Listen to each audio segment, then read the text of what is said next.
Une question qui est importante, qui a suscité l'émotion je pense, de millions de Français.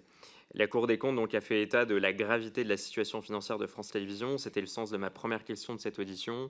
Un déficit cumulé de 81 millions d'euros, une trésorerie qui est désormais négative, des capitaux propres inférieurs à la moitié du capital social, une situation de quasi-faillite selon le Code du commerce, de quasi-dissolution selon le Code de commerce.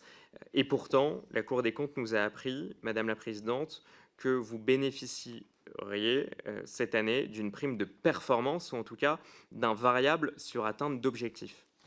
Madame la Présidente, j'imagine que dans un contexte où on demande toujours plus d'efforts aux Français, nous sommes bien placés, nous députés, pour le dire, puisque dans ces débats budgétaires, le nombre d'augmentations d'impôts et de taxes est croissant. Est-ce que vous pouvez nous donner le montant exact de votre rémunération? Percevrez-vous cette année une prime de performance ou un variable sur atteinte d'objectifs? Et si oui, quel en est le montant? Monsieur le secrétaire général, je vous laisse. Bien sûr. Je vous Merci, laisse Monsieur le répondre. Président. Monsieur le rapporteur, pour répondre à votre question, la part variable dans la rémunération de Delphine Arnault est prévue dans son contrat qui est signé avec l'État. Bien. Comme n'importe quel dirigeant d'entreprise publique, ce dernier passe un contrat avec l'État dans lequel est prévue sa rémunération. Et depuis une dizaine d'années, il est en effet prévu une part fixe et une part dite variable.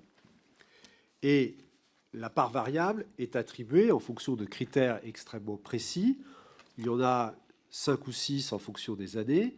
Ces critères sont fixés par le comité des rémunérations, qui est une instance du conseil d'administration et qui est ensuite présenté au conseil d'administration pour validation. Et à chaque fin d'année, on vérifie si ces critères ont été atteints ou non. Et donc, cette vérification permet de dire que sera attribué 70%, 80%, 90% de la part variable de la présidente. Donc, le fait de percevoir la part variable n'a strictement rien à voir avec la situation financière de l'entreprise. Et c'est exactement la même chose pour l'ensemble des salariés de France Télévisions qui bénéficient ou non d'une part variable.